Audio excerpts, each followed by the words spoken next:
ప్రజాప్రతినిధుల సన్మాన కార్యక్రమానికి తరలి వెళ్లిన ముస్తాబాద్ రెడ్డి కుల బాంధవులు. ఈ సందర్భంగా వారు మాట్లాడుతూ 2014 నుండి రెడ్డి జాగృతి ఆధ్వర్యంలో రెడ్డి కార్పొరేషన్ ఏర్పాటు కొరకు ఎన్నో పోరాటాలలో పాల్గొన్నామని తెలిపారు.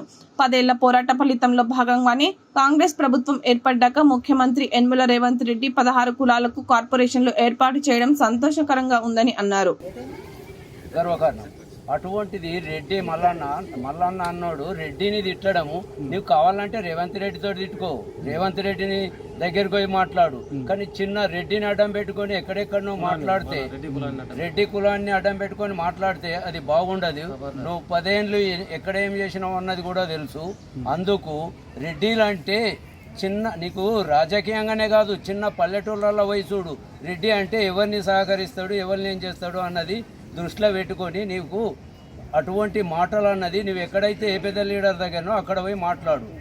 కానీ ఏదో మీడియాలో వీళ్ళు పెట్టి వాళ్ళు పెట్టి అన్న మాటలతోటి కాలకాప్యం చేసుకుంటే అది రెడ్డి కులానికే నువ్వు విరుద్ధంగా మాట్లాడినట్టు అయిపోతుంది. అందుకోసం నిన్ను హెచ్చరిస్తున్నాను.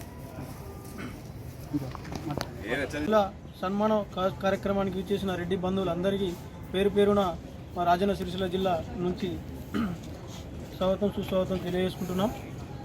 అయితే ఏదైతే ఉందో మా రెడ్డి జాతి అనేది చాలా పూర్వం నుంచి పట్టణాలు పరిశ్రమలు లేనప్పటి నుంచి మేము ఇలా గ్రామాలలో అన్ని కులాలను దగ్గర తీసి ఇలా చేరదీసినటువంటి కులం రెడ్డి కులం.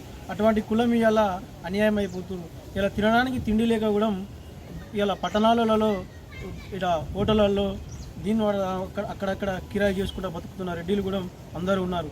కాబట్టి వాళ్ళను చేరదీసి ఒక కార్పొరేషన్ ఏర్పాటు చేసి మాలో ఉన్న రెడ్డి యువతను కూడా ఆదుకోవాలని చెప్పేసి మేము గత 2014 సంవత్సరం నుంచి రెడ్డి జాగృతి ఆధ్వర్యంలో పెద్ద ఎత్తున పోరాటాలు చేస్తూ ఉన్నాం. ఆ పోరాటానికి మద్దతుగా గత సంవత్సరం గత ప్రభుత్వం ఏం చేయలేకపోయింది. కానీ ఈ ప్రభుత్వం ఒక రెడ్డి కార్పొరేషన్ అని చెప్పేసి ఒకటి పెట్టారు. మేము రెడ్డి జాగృతి నుంచి అనేక పోరాటాలు చేశాం. అసెంబ్లీ ముట్టడి కానీ వివిధ మంత్రులకు ప్రజాప్రతినిధులకు అందరికీ కూడా వినతి పత్రాలు ఇవ్వడం జరిగింది. దాన్ని చేర్చి అలా రేవంత్ రెడ్డి గారు ఒక రెడ్డి కార్పొరేషన్ ఏర్పాటు చేస్తామని ఒక ముందుకు రావడం జరిగింది. కానీ దాని విధి విధానాలు కానీ చైర్మన్ గిరి కానీ దానికి ఒక బడ్జెట్ కానీ పెట్టవలసిందిగా ఈ సందర్భంగా రెడ్డి జాగృతి నుంచి రేవంత్ రెడ్డి గారికి కానీ ప్రజాప్రతినిధులకు కానీ మంత్రులకు కానీ అందరికీ విన్నవించుకుంటున్నాం. జై రెడ్డి.